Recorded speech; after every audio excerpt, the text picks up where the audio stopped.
All right, so I don't do too many, but once again, got to talk about RV power. I don't think a lot of people understand what's going on with their RV power, what's using it.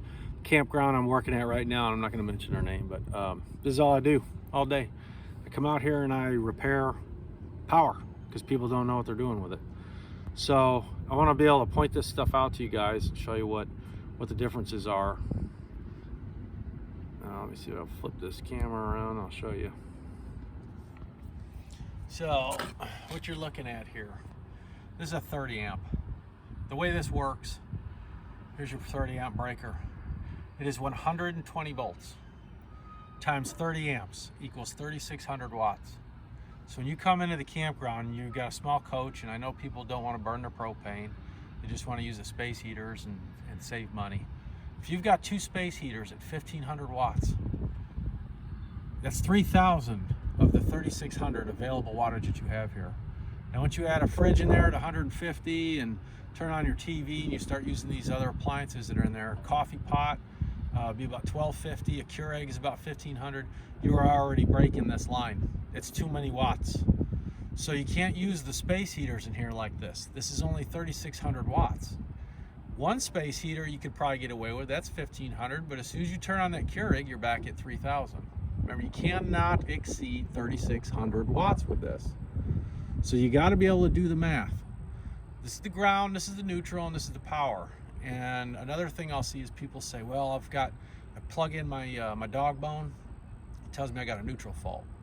Well, don't worry about that, because this ground and that neutral are going to the same post inside this. You still have it. A lot of the times it's just moisture, humidity. What you're worried about is if these poles are reversed. You really don't want that. Inside this, there's prongs that pinch. So when you put your flat blade in, it pinches into a prong. Now once you start doing that with all these space heaters and things that you're putting into your coach, you start pushing that power, what it does is it heats up those prongs in there and snaps one off. And all you've got is one prong. So that's why you're getting that neutral ground problem when you plug that dog bone in. It's most likely because behind there you've only got one prong because somebody was pushing too much power through this. Another myth is that you can use a step down and go ahead and put a 30 amp on a 50 amp. Guys, it's not how this works. This is a 240, this is a 120. Yes, it's a 240 split, but what that means is that this is your ground, this is your neutral, this is a 120 hot, and this is a 120 hot. What happens is this goes into a 50 amp circuit like a Class A, and their converter box needs the 240, and it splits it inside the unit. When you come out here with one of those cables, those step down cables, you plug into this, and if you cut that wire and you were going to look at it, what you would see is that this hot and this hot come together and form this hot on your 30 amp. You're still putting 240 into your coach. You are damaging your coach, guys. It's not how this works. The step down converter is kind of like an emergency use only, but it connects two hots together in that converter to come down to the neutral. And that's how that works. And every time I come out here, every day, I come out here, I got to change out these breakers and these plugs because people are plugging 30 amps into them. The way this works is it's 120 volts times 50 amps is 6,000 watts on this pole. This is 120 times 50 amps, 6,000 watts on this pole.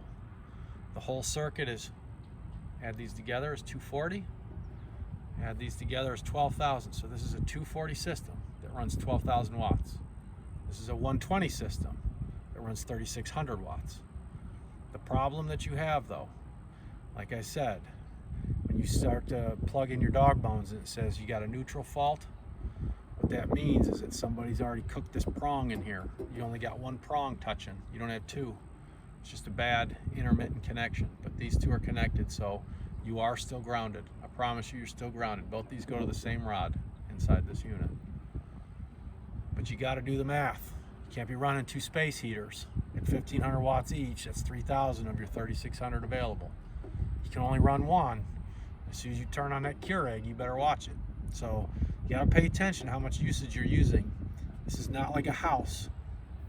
It is to a point, where the lines come in and they're all balanced. The power coming in the unit is balanced. But it's not like a house where you just think you have all this available power to come out of this thing. That's not how it works, guys.